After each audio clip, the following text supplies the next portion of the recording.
Gavin and the crew took their time. They prepared and they've made the announcement. And now we get to take a look at what the bracket system is going to be for Commander, at least the first iteration of it. But also in today's video, I will give you my opinion on what I think is happening here and what you as players need to know.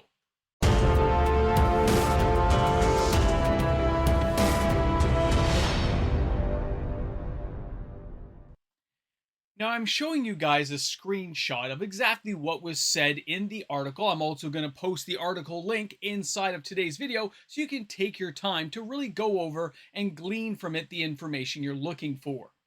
But when I look at what Gavin and them are talking about, the expectation of what this is going to be, the fact that Commander has grown into such a large collection of players playing in a singular type of format with all kinds of different power decks, of course, we're looking for some kind of common ground when we get together with our friends to play the game. And this is where I think things are going pretty well. They have kind of singled out certain aspects of the game to make things kind of lean in certain directions for players to give them an understanding of what they should be looking for. Now, we'll go over the number one, the number two. I've talked for a few seconds. You could have just screenshotted. You could have paused the video to read all this. Let me just pop this down now to number two and number three. Now, number two says, this system, nor really any system, cannot stop bad actors. That's right, guys. It's common sense, right? Somebody could say that their deck doesn't have any combinations, but it truly does. So, of course, we got to take a minute to look at the combinations, look at the decks we're playing with. And if they play badly with you, then obviously you're not going to play with them again or try to convince them to play with a different deck. Now, number three here, it says we want to stress that this is a beta test. This is a first iteration. Your feedback's going to be important, guys, because technically, I guess they're saying we could ignore everything they're saying. So they want to make sure that they get as many players believing in this system to kind of have a follow through. Now they go down to this whole overview. Now the overview section here, this is where things can get kind of interesting. So the commander bracket overview. There are 5 commander brackets. Each one is meant to classify a different kind of game experience. Brackets 1, 2, and 3 are different levels of socially focused play, which means you're going to sit around and have a good time. You're not trying to obliterate each other. Brackets 4 and 5 are focused on a higher power level, even a more competitive experience. That's right. Now, in each bracket description, and then they go through the whole thing. But I like this part here near the middle here where they highlight Armageddon and stuff. For a little bit of additional definition around mass land denial. This is a category of card that most commander players find frustrating. So to emphasize it up front, you should not expect to see these cards anywhere in brackets 1 through 3. Only 4 and 5. Got it, guys? Now, these cards regularly destroy, exile, and bounce other lands, keep lands tapped, or change what mana is produced by 4 or more lands per player without replacing them. Examples are Armageddon, Ruination, Sunder, Winter Orb, and Blood Moon. Basically, any cards and common game plans that mess around with several of people's lands or mana they produce should not be in your deck if you are seeking to play in brackets 1, 2, 3. It's kind of interesting, isn't it? I find that I like the idea of this, okay? I do. I think there should be other cards included in this, not just land denial, because some people don't like mass creatures. Some people don't like mass enchantments because they can't deal with it. Well, I just saying I like the idea of this, not specifically land destruction. I think you've got to build a deck that can deal with it, but that's okay. I like the idea of this. I really do. I think it focuses in on letting players know kind of what they should be looking for. Now, additionally, you can see some references to the Game Changers list. This is a small list of cards that we'll share at the end of brackets, and it's important to look at this, by the way. We will focus on this in a second. First, let's show you the brackets. Now I'm going to show you guys the brackets on a different screen, so just hold on. Now, if we look at what the bracket system states between brackets 1 and 5, number 1 is Exhibition, your ultra casual commander deck. I don't know what that looks like. I guess it's one of my silly decks I've done for fun. But still, it says here, no 2-card infinite combos, no game changers, and very few tutors, if any. Okay. Number 2 says Core, the average current pre-constructed deck, which means nothing more powerful than what they've got. And it says here, no mass land denial, no chaining extra turns, because infinite turns is bad, just like blowing up somebody's land. A lot of players don't like it. No game changers, and a few tutors. Okay. 3 is the upgraded. You bought a precon, you've augmented it, made it better. Oh, we've Phyrexianized it, we've completed it. And that one's got no mass land denial, no chaining extra turns, late 2 card infinite combos is kind of like, yeah, you can have it if it's a late game, takes a long time to put together. And then no more than 3 game changers. Okay, so that's fine. Now, 4, optimized. High power commander. It's time to go wild. No restrictions other than the ban list. Okay, that kind of makes sense. And then you've got 5, CDEH. High power with very competitive and metagame focused mindset, which means not your cutesy cards, not because you like the picture. You're going to win, you're going to obliterate. No restrictions other than the ban list. Now, this one I have a bit of a problem with. Now, let's discuss. Now, after taking a look at the bracket system, I understand that they are still in the beta testing phase. Bracket 1 to me doesn't seem to make sense. Ultra casual. To me, that almost seems like a pre-constructed deck. It just does. That's just my mindset.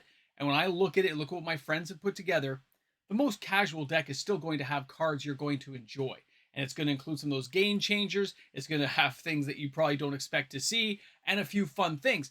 But this lets you know that they expect it to be basically a nothing burger. It's got to be 2 buns with nothing in it. Okay? That's the way Wizards of the Coast is envisioning Bracket 1. I don't think most players look at it that way. So Bracket 1 doesn't make sense to me looking at it as a casual player myself. So I'm kind of like, okay. Now, Brackets 2 and 3. I understand the idea. Very few tutors, very casual, low-key play. Have a good time. Maybe a few ups when you get to Bracket 3. You're kind of augmenting things. You're getting for the completed Phyrexian look. I get that. I can go along with that. Not a big thing. To me, it seems almost like they're focusing on their pre-constructed decks, but that's probably my cynical side looking at it from a company point of view, where they want to encourage you to buy the decks that they create and not make too many changes, which, I mean, maybe it'll go that way at some point late in the future. But again, Rule 0 applies. And honestly, I know most of my friends will probably ignore everything that was said today. And we'll get to that. Now, Bracket 4. Bracket 4 and Bracket 5, to me, seem the same thing. Okay, they seem synergized. They both basically say the same thing to me, and that makes me think they should be the same thing. But the one thing I didn't like seeing is, although these together to me is going to be some form of high level or low level CDEH deck, right? I'm going to put those bad boys together and put them in the same bracket.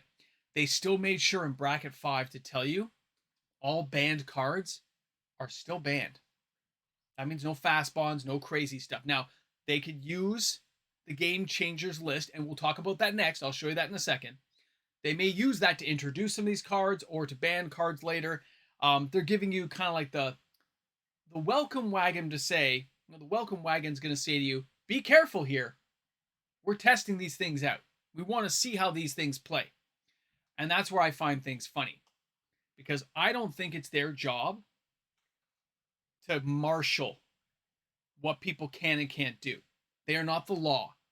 They are there to make recommendations. And I think the beginning there, where they say, hey, you should tell people if you're playing with land destruction, playing with 1 and 2 turn combo, infinite loop cards, that should be stated in the decks you're building before you start playing, so kind of players know what they're getting into. The bracket system will help with that. But when you're telling me Bracket 4 and Bracket 5, to me it's all CDH. It's all the same thing. I have decks that will blow my deck out of the water. See, I would have said that my Throw Bowl deck would be a Bracket 3. But obviously, after watching today's kind of beta test, it's obviously a Bracket 4. Maybe not CDH, but it's Bracket 4. It's got a lot of speed, a lot of power, and it does a lot of crazy things. So it immediately goes to Bracket 4, and I'm okay with that. I'm all right with that. But I think the idea of them trying to say what we can and can't play with will turn players off. The idea that they are trying to corral things into certain areas won't appeal to the mass player base of high-end players who were hoping that we would loosen the reins and let us actually play in a competitive way with some very powerful cards by having a 5th bracket. Remember, Bracket 4 and Bracket 5 to me look the same. You guys may argue. You'll put some comments down in the comment section. Now, the game changer section. This, I think, is a good idea as well.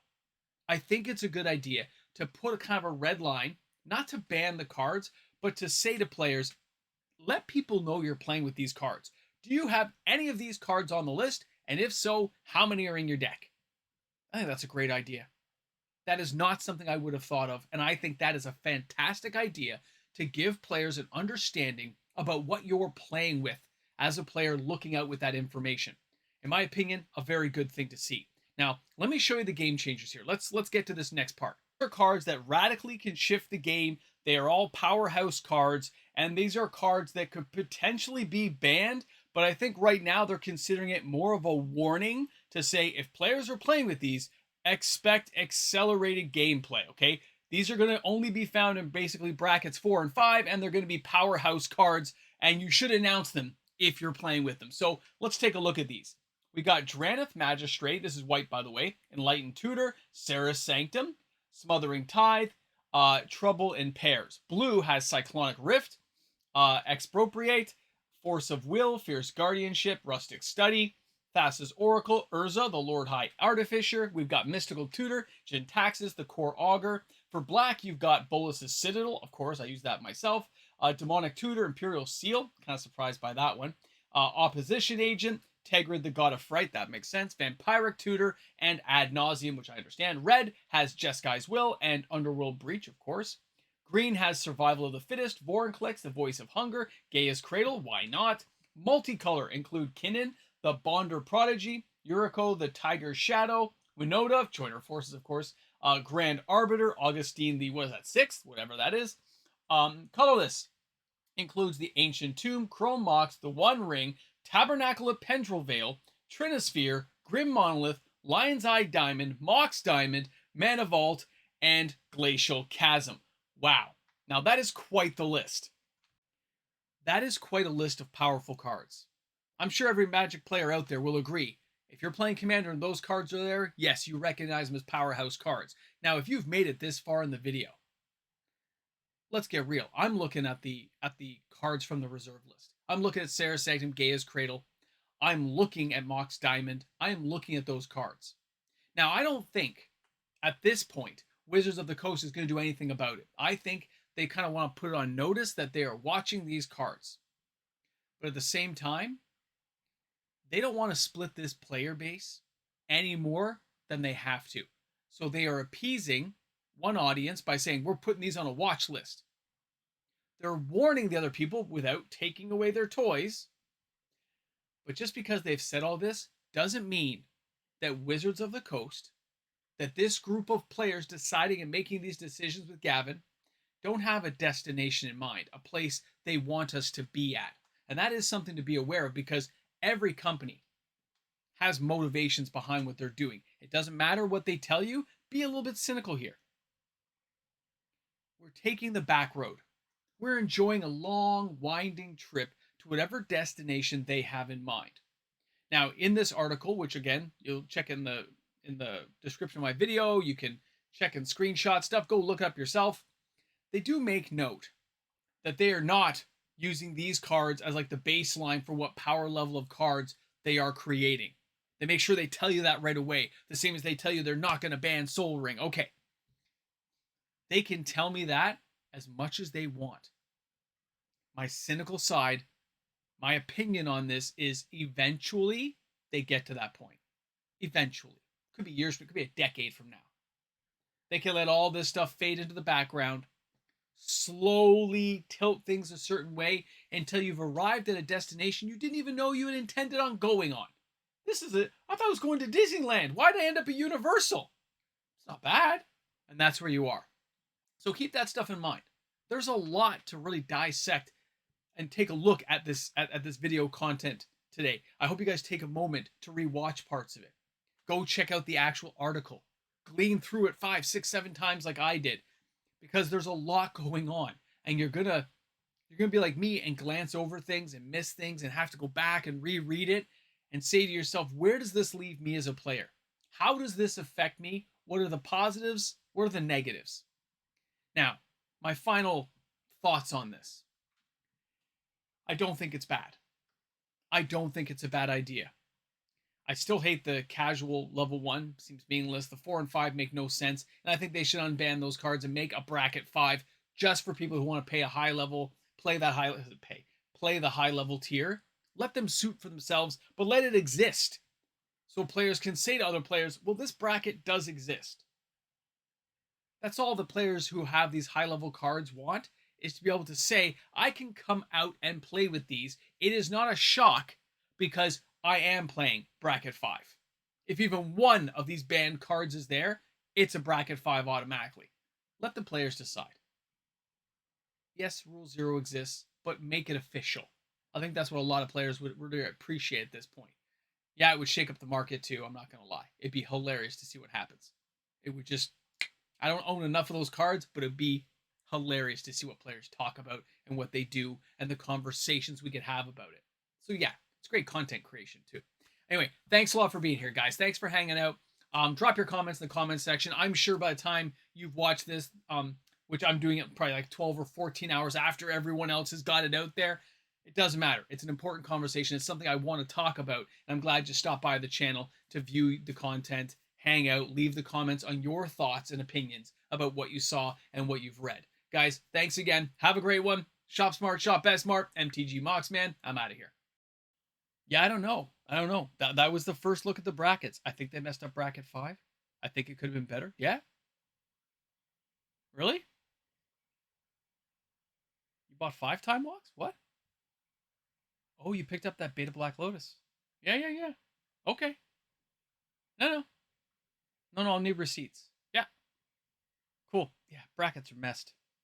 Welcome back to the Ramble Jamble. You've made it to the end. I know, it feels good, right? At least we have an inkling of what's going on out there.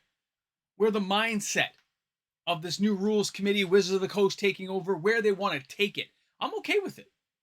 There's parts I don't like, but there's many parts I do. And I think that's with anything we do in our lives. You take the good with the bad. You make, you get lemons, you make lemonade. I think this can be interesting. I'm hoping that it doesn't cause any divisions in groups. I want everyone to have a good time. I still think bracket 1 needs to be reworked. And bracket 5 should be the banned cards. That's my opinion. I'm sticking to that. I'm not changing my mind. For now, that's the way it has to be. Anyway, thanks a lot for hanging out, guys. We'll see you soon. Anything else to add? I'm trying to think if I missed anything today. I had so many phone calls today. Interesting stuff. Anyway, we'll talk soon, okay? Have a great one.